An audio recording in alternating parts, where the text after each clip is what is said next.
Graça e paz, meus irmãos. Amém.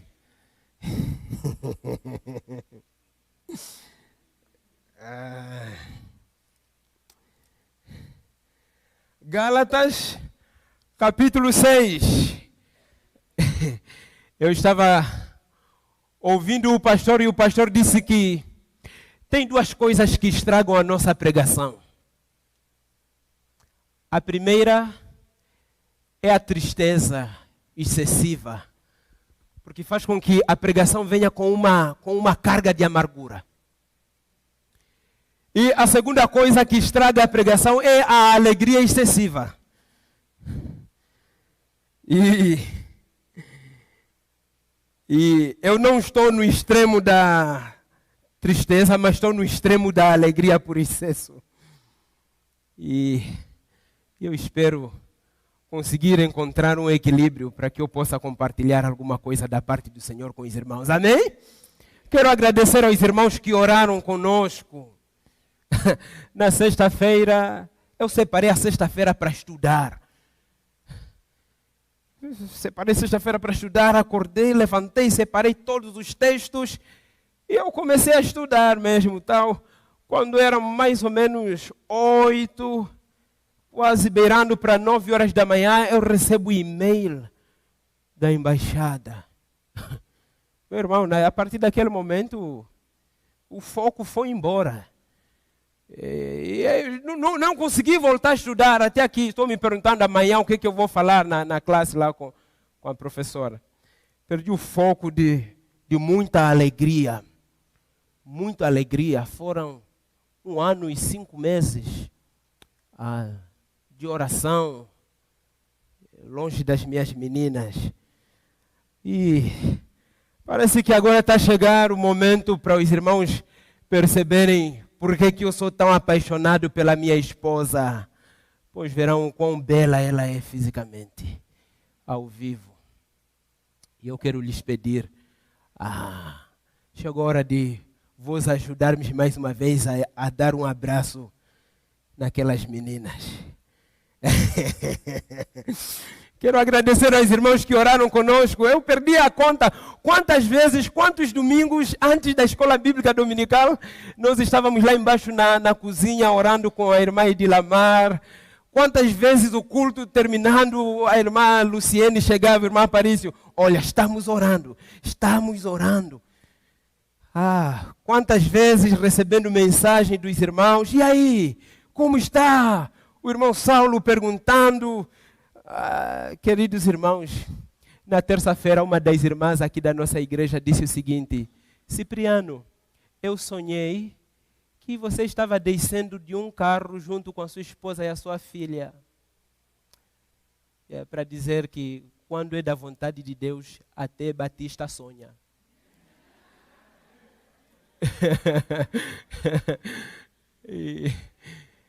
E eu estou muito feliz. E a irmã Daísa dizendo, olha, estava se aproximando o dia dos pais e eu estava pensando na quinta-feira em você, como seria esse culto para você. E na sexta-feira ela ouviu o pastor falando comigo e ela disse, será que é? Será que é? E era isso que estava acontecendo mesmo.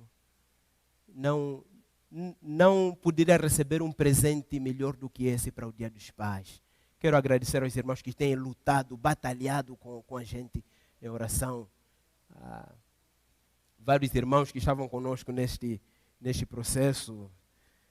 Muito obrigado. Amém.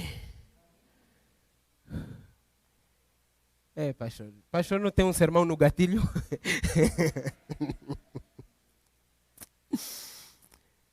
Amém. Vou tentar falar alguma coisa com os irmãos da parte do nosso Deus sobre este grande tema, Cristo vive em mim.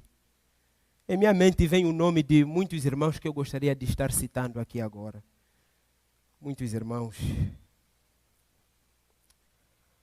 Mas amém.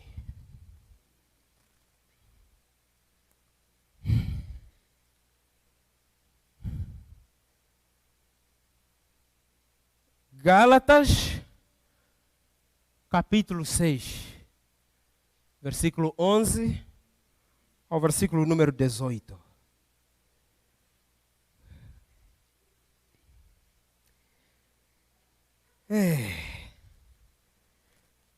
Diz assim a palavra do Senhor: vede com que grandes letras vos escrevi de meu próprio punho.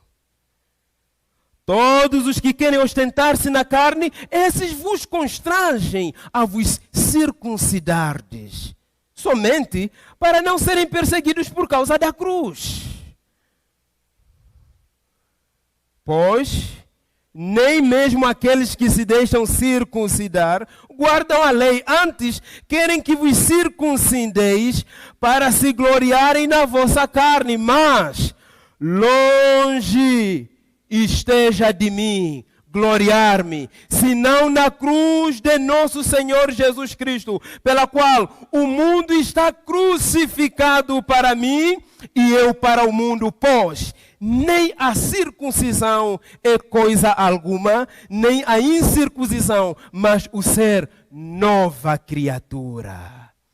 E a todos quantos andarem de conformidade com esta regra, paz e misericórdia seja sobre eles e sobre Israel de Deus.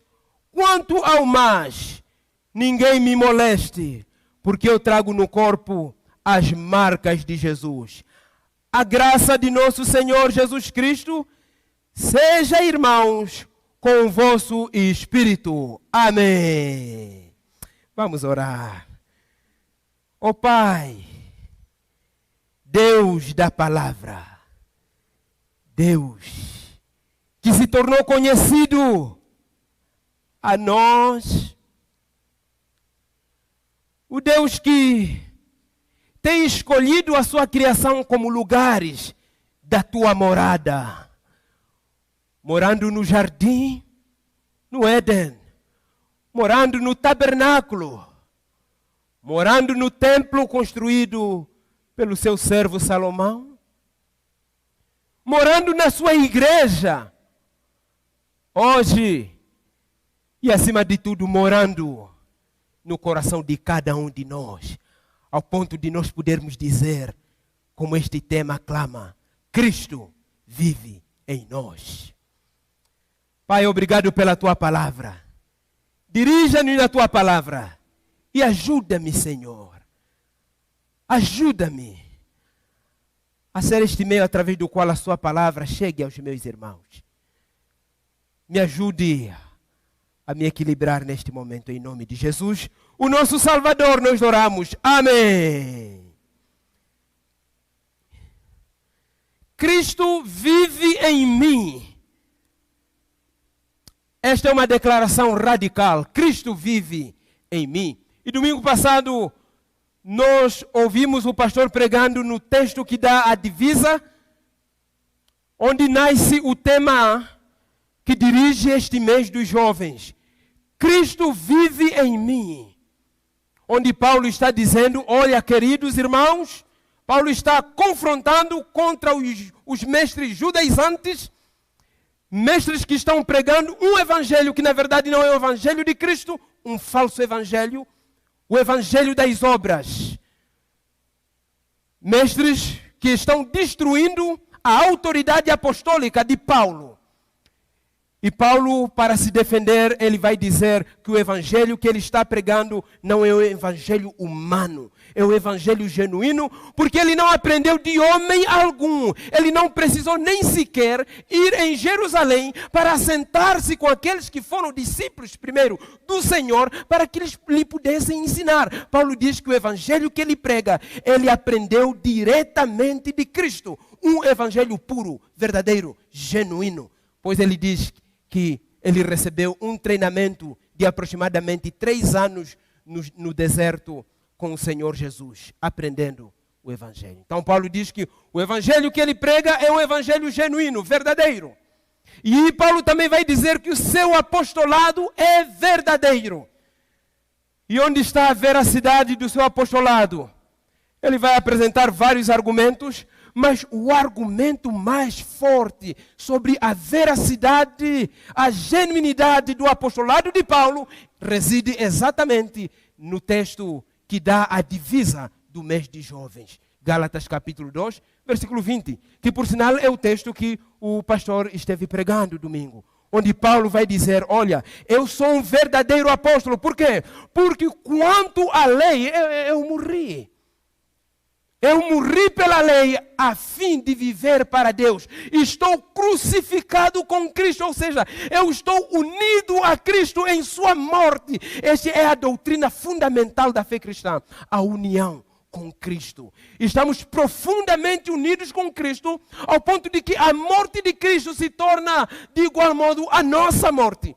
E ele diz, não somente morreu com Cristo, ele diz que a vida que agora ele está vivendo, na verdade não é a sua vida própria. Ele está vivendo aquela vida pela fé em Cristo Jesus. E quem é esse Cristo? É aquele que o amou. Ele vai apresentar as qualificações da morte do Senhor Jesus neste versículo de Gálatas capítulo 2, versículo 20, onde ele vai dizer, ele me amou, demonstrando que a morte de Cristo, ela não é uma morte martírica em primeiro lugar. Jesus não morreu como uma vítima, Jesus não morreu por fraqueza. Jesus, ao assumir aquela cruz, ele estava demonstrando o seu amor pelos pecadores, demonstrando que a morte de Cristo é uma morte amorosa.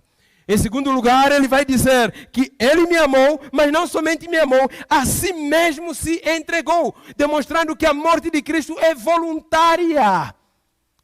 Ele não morreu por coerção, ele voluntariamente a si mesmo se entregou. Não somente a si mesmo se entregou, mas ele diz por quem se entregou. Ele diz, ele morreu por mim, demonstrando que a morte do Senhor Jesus Cristo na cruz, ela é uma morte substitutiva. Não sei se falei certo. Quando Jesus morreu, ele não morreu por ele mesmo, não morreu pelos seus próprios pecados, ele estava morrendo pelo meu e pelo seu pecado. E é ali onde está a genuinidade, a veracidade do apostolado de Paulo, queridos irmãos. E este é o evangelho que tem que ser pregado às nações. Porque, queridos irmãos, apesar de todas as diferenças que nós possuímos como seres humanos, somos pessoas de histórias diferentes, mas existe um ponto da nossa história que nós somos iguais. Existe um ponto onde nós somos parecidos, apesar de todas as nossas diferenças.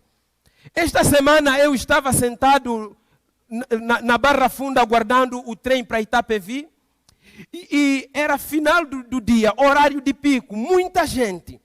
E eu estava observando o movimento das pessoas. E eu comecei, de igual modo, olhando para as pessoas. Comecei a prestar atenção nas pessoas. Eu comecei a ver o seguinte, como nós somos diferentes. Olhando cada pessoa, todos nós somos seres humanos, mas cada um tem uma forma física peculiar.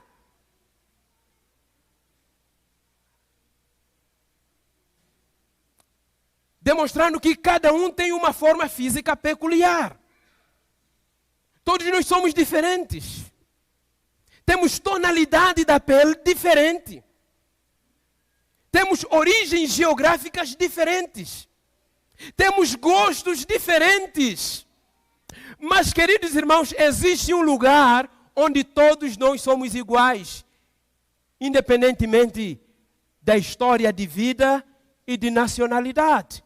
Tenho dito, existe um lugar onde todo ser humano, existe um lugar onde o alto e o baixo possuem a mesma estatura. Existe um lugar onde o rico e o pobre, afinal de contas, pertencem à mesma classe. Existe um lugar onde, afinal de contas, nós nos encaixamos no mesmo patamar. E esse lugar chama-se religião. Todo ser humano possui uma religião. O homem é religioso por natureza. Todo ser humano, basta estar vivo, ele é um religioso. E por isso, queridos irmãos, não importa o quão desenvolvida ou atrasada seja uma nação ou um povo, lá a religião está presente. A religião, queridos irmãos, ela está presente nas maiores metrópoles da Europa e das Américas, mas também a religião está presente no vilarejo mais recôndito da África Austral. A religião lá está. Basta ter pessoas, a religião está presente. Por quê? Porque todas as pessoas, afinal de contas, elas possuem no seu coração a convicção e a certeza de que existe um ser supremo, um ser superior a nós e tudo aquilo que os nossos olhos podem ver, e que este ser deve ser adorado, deve ser reverenciado. Por isso você pode ver em localidades, pode não existir faculdades, pode não existir escola, pode não existir um sistema de saúde bem estabelecido, você vai perceber que lá existe religião.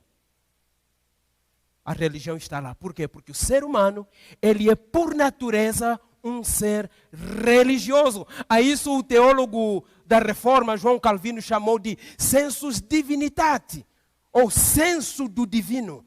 O homem reconhece no seu coração que Deus existe e este Deus merece ser adorado. E este homem que reconhece que este Deus existe, que existe esse ser supremo, ele cria mecanismos para que ele possa adorar a este Deus. Por isso, não somente a religião está presente, mas também em cada cultura existem estruturas de sacrifício criadas. Todas as religiões têm sacrifícios. Por quê?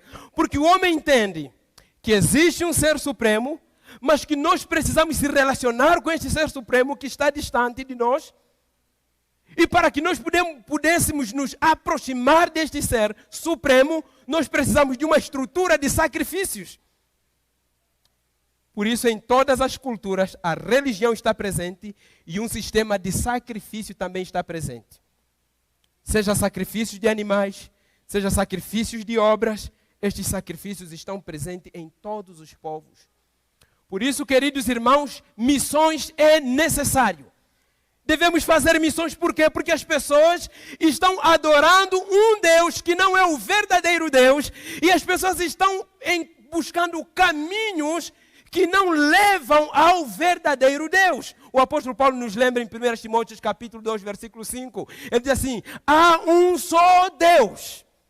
Missões é necessário, porque só existe um Deus. As nações estão adorando um Deus, que não é o Deus verdadeiro. Por isso nós devemos fazer missões.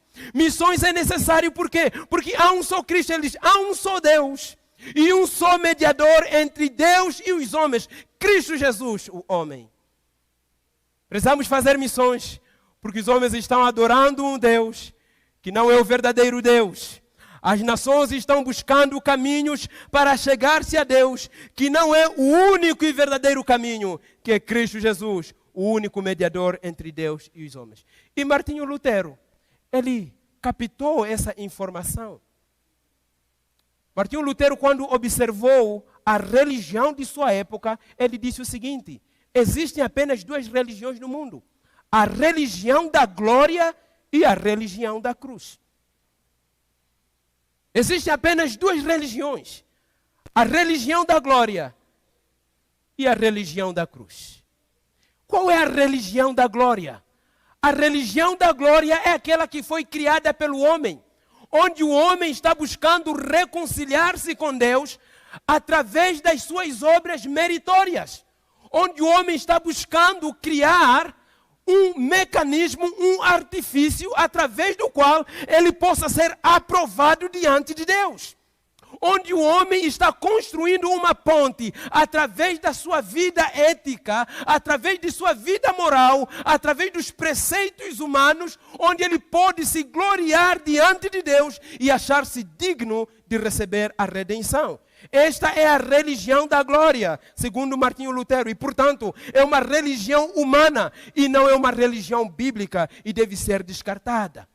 A única religião verdadeira, pura e que deve ser seguida pelos homens é a religião da cruz. Que religião é esta? É aquela que entende que a única maneira que o homem pode reconciliar-se com Deus é através da justificação pela fé na obra que o Senhor Jesus Cristo realizou por cada um de nós, onde em sua vida morte de cruz e ressurreição. Esta é a religião da cruz. E, portanto, a religião verdadeira. E esta é a religião que quando nós cremos, depositamos a nossa fé em Cristo, neste sacrifício, nós recebemos a redenção, a salvação, recebemos a união com o Senhor Jesus. E o que acontece nesta religião? Cristo não somente passa a habitar conosco, e nós não somente passamos a viver nele, mas o próprio Cristo torna-se uma realidade nos nossos corações, vivendo em nós. E é somente através desta religião que nós podemos dizer: Cristo vive em mim. Somente pode dizer: Cristo vive em mim, aquele que está vivendo a religião da cruz. E é isto que Paulo está concluindo aqui neste livro. Ele está nos mostrando o caminho da verdadeira religião, a religião da cruz. Por isso ele nos adverte, ele diz assim: queridos irmãos, diante de tudo que eu falei, ele diz: vede com que grandes letras vos escrevi de meu próprio punho. Perceba, queridos irmãos, que nós estamos diante do texto mais antigo do Novo Testamento. Gálatas é o texto mais antigo do Novo Testamento. O primeiro texto escrito dos livros do Novo Testamento. É verdade, alguns vão dizer que foi 1 Tessalonicenses, mas existem provas suficientes para que a gente possa crer que, de facto, o primeiro texto a ter sido escrito no Novo Testamento é o livro de Gálatas. Então, este é um texto fundamental. E para que você possa compreender muito bem o pano de fundo da carta aos Gálatas, você tem que ler esta carta à luz de Atos capítulo 15, o primeiro grande concílio da igreja. Então, Paulo geralmente, ele tinha o costume de ditar as suas cartas. Ele tinha um secretário que ele ditava, ele narrava, e aquele secretário ia anotando o que Paulo falava. E assim nasciam os textos de Paulo. E Paulo tinha o costume de ditar, mas a saudação ele deixava para que ele mesmo, não o secretário, mas Paulo, pudesse escrever. Por isso ele diz assim: olha, vede com que grandes letras vos escrevi, como? De meu próprio punho, é a minha mão. Do primeiro versículo desta epístola, do capítulo 1, primeiro versículo, até o versículo 10 do capítulo 6, Paulo ditou. A partir do versículo 11, Paulo pega a pena e ele mesmo vai escrevendo. E ele vai dizer o seguinte, presta atenção, o que eu estou escrevendo, vede com que grandes letras. Alguns vão dizer que Paulo fala que ele está escrevendo com grandes letras, porque Paulo tinha problemas de visão. Então, para que ele pudesse ver claramente o que ele está escrevendo, então ele escreveu em letras garrafais. É uma possibilidade. Mas provavelmente, se Paulo tinha de fato uma enfermidade, que na verdade também não é biblicamente comprovado, é apenas uma possibilidade. Quando ele fala sobre o espinho na carne, alguns vão dizer que provavelmente o espinho na carne era... Paulo sofria talvez de miopia, tinha problemas de visão. Então, alguns vão dizer letras grandes, Paulo escreveu em letras garrafais para que ele pudesse ver claramente. Mas eu acredito que Paulo diz com letras grandes, não necessariamente porque ele está escrevendo com letras grandes, em letras maiúsculas, não. Paulo diz, vede com letras grandes, para dizer o seguinte: olha, isto que eu vou dizer aqui é muito importante. Preste atenção no que eu vou falar. Eu estou concluindo toda esta epístola, todo o argumento. Então é como se Paulo estivesse dizendo: se você não captou tudo aquilo que foi dito, desde o capítulo 1 até o versículo 10 do capítulo 6, preste pelo menos atenção a estes últimos versículos. Do versículo 11 ao versículo 18, Paulo está resumindo tudo aquilo que ele falou ao longo desta epístola. Então, por isso, Paulo vai dizer, preste atenção ao que eu vou dizer. Capte a informação. Que informação é esta? Olha, existem algumas pessoas que querem gloriar-se na vossa carne. Lembra que o evangelho, ele nasce como um pequeno grupo dissidente do judaísmo. E a prática da circuncisão no judaísmo, ele tomou uma nova forma. Não era apenas uma questão de fé, que começou com Abraão, não. Tornou-se um costume cultural. Então ele está dizendo, olha, aqueles que estão exigindo a circuncisão a vocês, eles estão fazendo isso por duas razões. Primeiro, eles querem se gloriar em vocês. Por isso eu disse que ler Atos 15 é importante para compreender a Epístola de Gálatas. Porque foi no primeiro grande concílio que os apóstolos decidiram o seguinte, olha, aqueles que crerem em Cristo, eles não devem ser obrigados a abraçarem os costumes judaicos. Os gentios não podem ser obrigados a abraçar os costumes judaicos. Por quê? Porque eles fazem parte de uma realidade cultural distinta da nossa.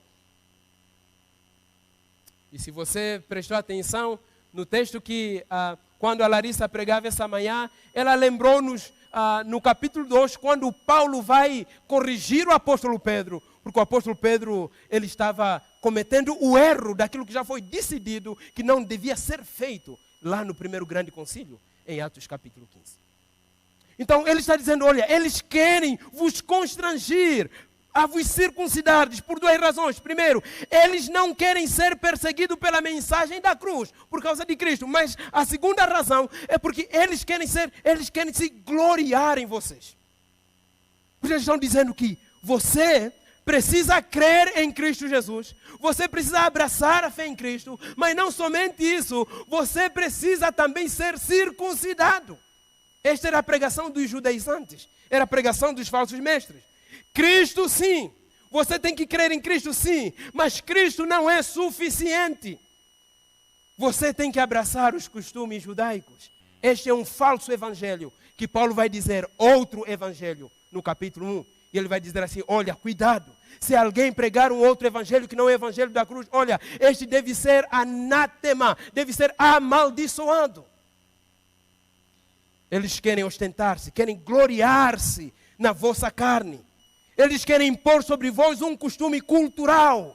Eles querem conduzir-vos no caminho da glória, não no caminho da cruz. São as duas razões porque eles estavam pregando a justificação pela circuncisão e não pela fé no Senhor Jesus. Então Paulo vai dizer, meus irmãos, vocês não precisam circuncidar. Este é o evangelho que Paulo está pregando. Ele diz, olha assim, eles querem se ostentar, eles querem se gloriar na vossa carne, vos obrigando a seguir estes costumes. Porque, queridos irmãos, na proclamação do evangelho, estes dois cuidados devem ser levados em consideração. Quando o que nós estamos pregando é o evangelho, ou quando o que nós estamos pregando é um costume cultural.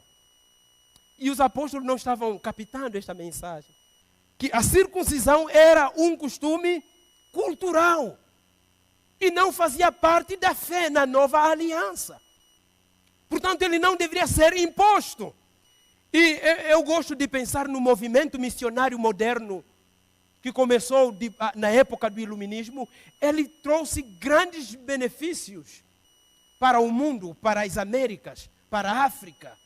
Mas uma das grandes críticas do movimento missionário moderno é que, apesar dos grandes benefícios com a plantação de igrejas, a construção de hospitais e escolas, um dos grandes problemas do movimento missionário moderno foi a falta de separar os elementos culturais dos elementos do evangelho. Por isso é que você encontra nas igrejas em Angola, num clima tropical, seco, 39, 38, 40 graus, você é obrigado a pregar de terno. Por quê? Obrigado a pregar de terno? Porque isto é um costume cultural tipicamente europeu. E os missionários europeus, eles impuseram este costume cultural na proclamação do evangelho. Então, o que é decência? Uma pregação decente vem da boca de alguém que está vestido de terno e está com gravata. Ainda que você esteja sofrendo num calor de 38 a 40 graus. É um costume cultural europeu que foi imposto, não foi separado do Evangelho. E na proclamação do Evangelho, a gente precisa ter esse cuidado. Quando é que o que nós estamos pregando é Evangelho e quando é o que nós estamos pregando é cultural?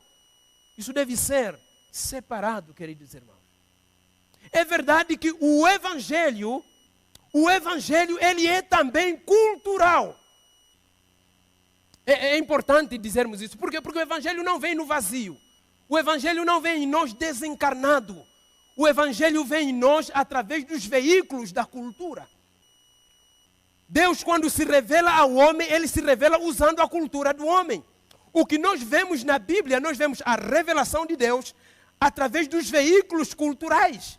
A Bíblia foi revelada através de uma língua, que é a língua hebraica, que é a língua grega, de uma cultura específica. A Bíblia vem a nós através dos veículos da cultura. Isso são questões importantes que a gente pode ter em consideração do relacionamento entre evangelho e cultura. O evangelho é cultural, porque ele vem a nós através dos veículos da cultura. O evangelho ele é transcultural, porque ele transita de uma cultura a outra. Por isso o Senhor Jesus Cristo disse, ide por todo o mundo. O evangelho deve transitar de uma cultura para outra. O evangelho ele é intercultural. Por quê? Porque pessoas de culturas diferentes, agora salvos em Cristo Jesus, eles interagem como uma só igreja. Culturas distintas, relacionando-se dentro de um único contexto de igreja local. Por isso o evangelho ele é intercultural. O evangelho não somente ele é cultural, não somente é transcultural, não somente é intercultural, mas o evangelho ele é também supracultural. Significa que o evangelho está acima de todas as culturas. Não é a cultura que deve validar o evangelho, pelo contrário, é o evangelho que deve julgar, analisar, avaliar e validar ou reprovar a cultura. Por isso, queridos irmãos, ser cristão é o quê? Ser cristão é receber a capacidade do Espírito Santo de avaliar a nossa cultura e saber andar na contramão dos aspectos da nossa cultura que não estão em conformidade com o evangelho. Então, se você quer saber se eu sou crente de verdade, se você quer saber se você é cristão de verdade, a prova é, você consegue viver contra a cultura brasileira? Este é o último elemento do evangelho. O evangelho ele é cultural, vem a nós através dos veículos da cultura. O evangelho ele é transcultural, porque ele deve ser pregado de uma a outra cultura, é intercultural, porque os povos de diferentes culturas convivem dentro de uma realidade local de igreja. O evangelho ele é transcultural, porque ele está acima de todas as culturas. E em último lugar, o evangelho ele é contracultural, porque o evangelho choca com a cultura humana, porque a nossa cultura é uma cultura decaída. Portanto, se ela é decaída, é uma cultura que reflete a queda, que reflete os aspectos demoníacos, tem a influência direta de Satanás. Por isso, o evangelho é contra a nossa cultura. Ser cristão é viver na contramão da nossa cultura. Ser cristão é olharmos para aquilo que a cultura diz assim, é normal, e nós dizermos não, não é normal, porque a Bíblia diz o contrário. Ser cristão é a gente saber identificar os elementos satânicos e demoníacos da cultura e reprová-los. Dizer não a isto. Isto é ser crente. Ser crente é andar na linha oposta da cultura. É verdade que a cultura, por ser uma criação divina, ela tem aspectos de bondade que refletem o caráter santo do nosso Deus. Existem coisas da cultura que são boas e devem ser aproveitadas. Mas existem aspectos da nossa cultura que ela, em lugar de refletirem a bondade e a santidade de Deus, elas refletem o caráter de Satanás. Refletem os aspectos demoníacos. São pecaminosas. Por isso, como cristãos, nós devemos andar na contramão da cultura. Aquilo que o mundo diz é normal. Nós cristãos entendemos que não. Não é a norma. A norma é as Sagradas Escrituras. Ser cristão é ter não a cultura como as lentes para nós interpretarmos o mundo. Ser cristão é nós entendermos e dizermos o seguinte: se somos salvos, a Bíblia é a nossa única e suficiente regra de fé e prática. Portanto, o que diz que é certo e errado, o que diz que é belo ou feio, o que diz que deve ser feito ou proibido, não é a cultura, mas a nossa única regra de fé e prática. Isto é que significa ser cristão.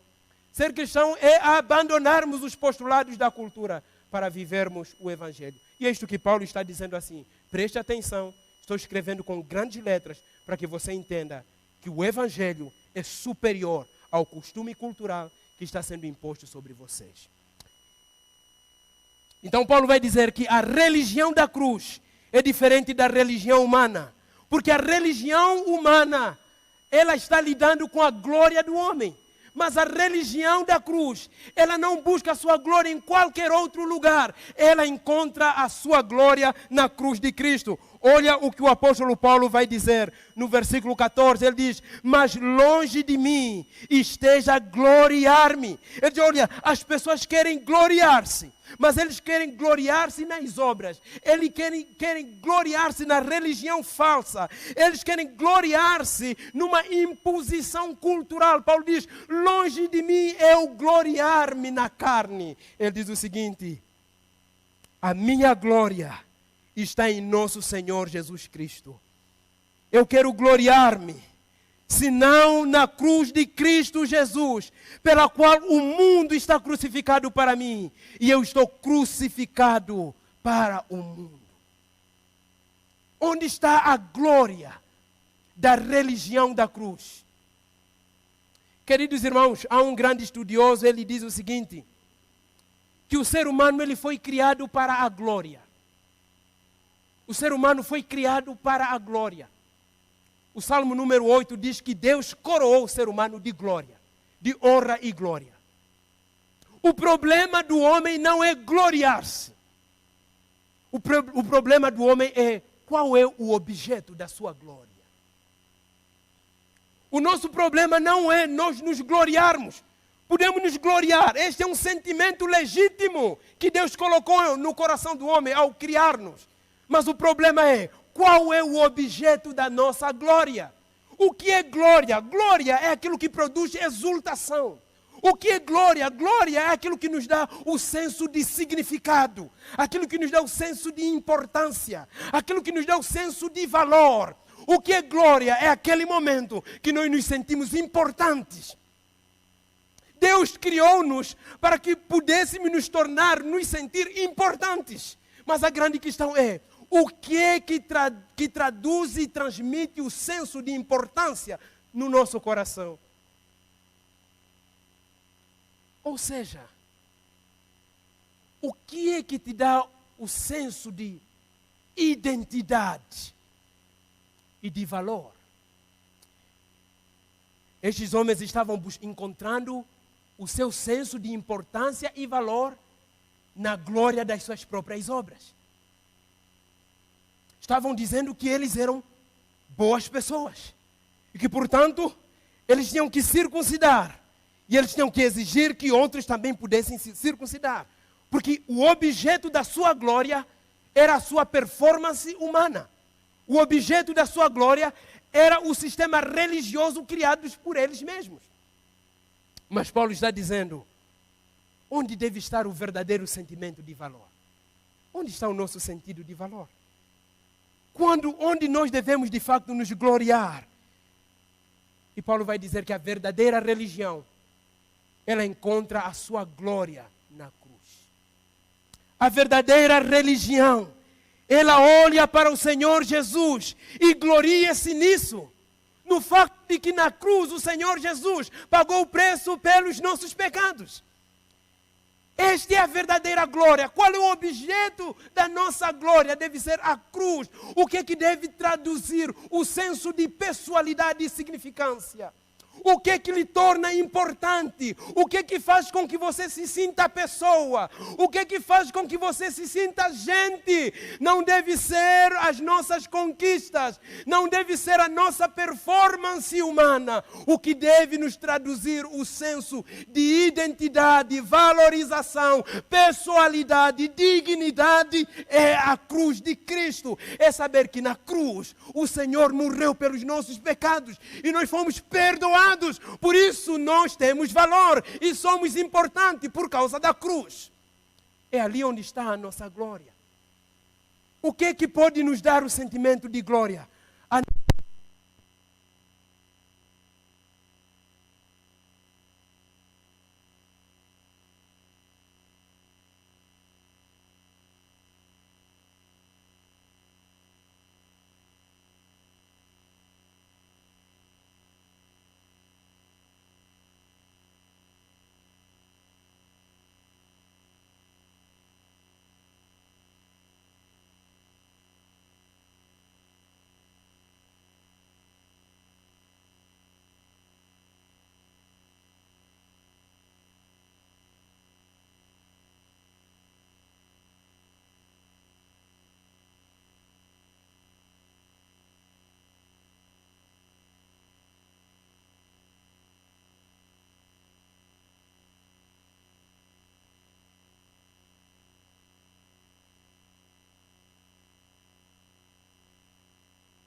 O nosso pecado é olhar na cruz.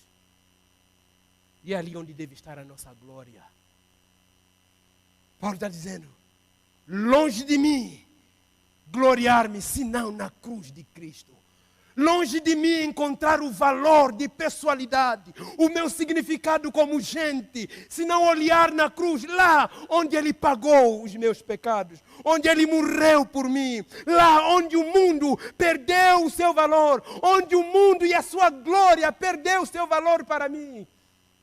Estou crucificado com Cristo, estou crucificado também para o mundo, porque a minha glória tem um novo objeto. A minha glória não está na minha performance.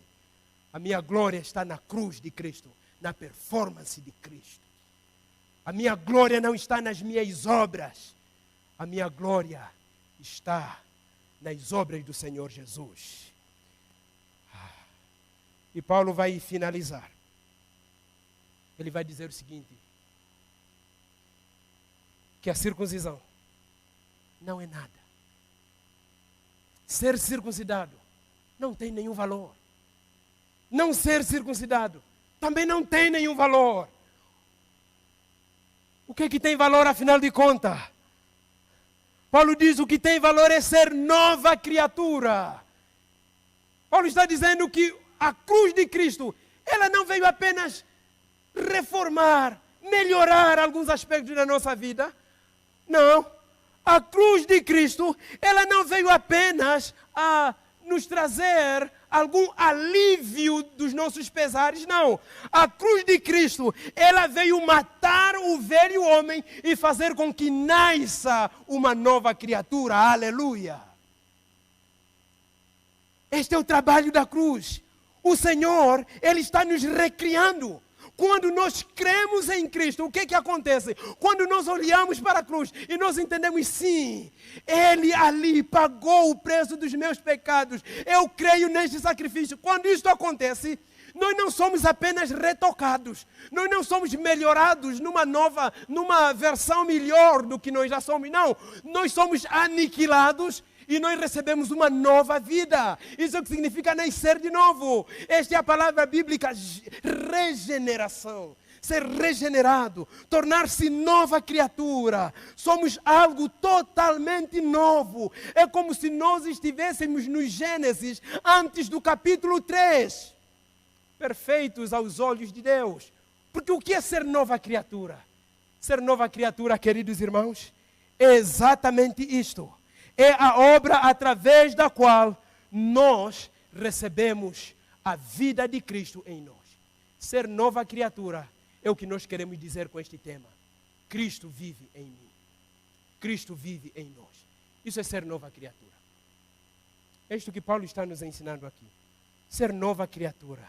E o que significa ser nova criatura? Paulo vai usar 3 palavras fundamentais. No versículo 16, ele vai dizer que todos quantos andarem em conformidade com esta regra, paz e misericórdia. E no versículo 18 ele começa usando a palavra graça. E nós não podemos separar ser nova criatura destas 3 palavras. Paz, misericórdia e graça. Porque o que é graça? Graça é este favor imerecido, através da qual ou do qual o Senhor Jesus assume o nosso lugar na cruz. Graça é a obra através da qual Deus nos dá aquilo que nós não merecemos. A vida, a nova vida, nos torna nova criatura. Isso é graça. E ele fala, misericórdia. O que é misericórdia? Se Deus em sua graça, Ele nos dá o que nós não merecemos. Deus em sua misericórdia, Ele deixa de nos dar aquilo que nós merecemos. Nós merecemos a morte.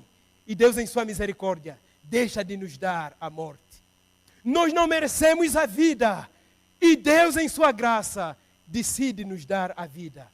E quando Deus exerce a sua graça, é em Cristo Jesus. Quando Deus exerce a sua misericórdia, também é em Cristo Jesus. E quando nós cremos em Cristo, nós somos justificados. E o apóstolo Paulo diz, em Romanos capítulo 5, versículo 1, justificados, pois, mediante a fé em Cristo Jesus, temos paz. Temos paz com Deus. Somos reconciliados com Deus. Paz, graça e misericórdia. Essas são as 3 palavras do Evangelho. E são essas 3 palavras que nos tornam novas criaturas.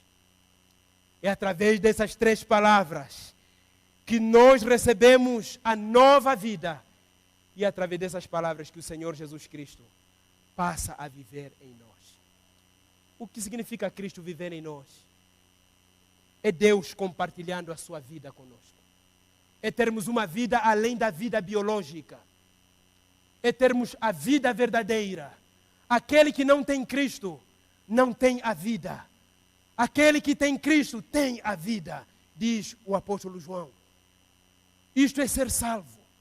Aquele que não tem Cristo, ele está morto. Ainda que esteja respirando. Ele é um cadáver ambulante. É um cadáver falante. É um cadáver que respira. Porque ele não tem a verdadeira vida. Ele apenas tem a vida biológica. Mas aquele que tem o Senhor Jesus, ele tem a vida. E quando você lê o Novo Testamento, você vai encontrar isso muito claro. O Novo Testamento, ele usa 2 palavras para significar vida. A primeira palavra é a palavra vida.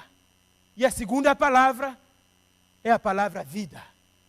Grande explicação. A primeira palavra que é usada é a palavra bio, de onde vem a palavra biologia. É a vida natural. É essa vida que até as plantas e os animais têm. Uma vida biológica. Mas a segunda palavra que o Novo Testamento usa é a palavra zoe. Esta é a vida sobrenatural. É a vida de Deus. É a vida que é colocada em nós quando nós nascemos de novo. A vida de Cristo. Amém? Isto é que significa dizer que Cristo vive em mim. Cristo vive em mim. Significa compartilhar da vida de Deus. Significa viver uma vida que está fundamentada na obra do Senhor Jesus Cristo realizada na cruz. E esta fé em Cristo, ela não é uma fé improdutiva. Ela é uma fé que gera frutos. Ela é uma fé que nos leva a refletirmos que de fato essa vida está em nós. Significa viver uma nova ética. Significa viver uma ética que reflete quem é o Senhor Jesus, que aponta Cristo no mundo. Então, quando nós vivemos uma vida, uma ética fundamentada na obra de Cristo na cruz, nós estamos refletindo esta vida de Cristo em nós.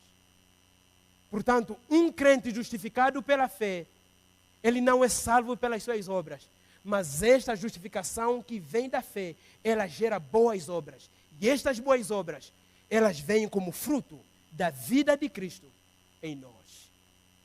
Então, quando nós vivemos, quando nós cremos bem, nós vivemos bem. Se nós quisermos viver uma vida ética boa, nós devemos ter uma fé boa, que é na cruz, a nossa verdadeira glória. Por isso, esta é a beleza das boas obras. Como cristãos, nós devemos viver em boas obras que Deus preparou de antemão para que nelas pudéssemos andar. Porque é através dessas boas obras que nós refletimos a vida de Cristo no mundo. É quando nós fazemos o bem que Cristo é compartilhado com os incrédulos. Que o nosso Deus nos ajude como sua igreja a espalharmos esta vida de Deus que Cristo compartilhou conosco, que nos leva a dizer que sim, Cristo vive em nós. Amém? Que o nosso Deus possa nos abençoar.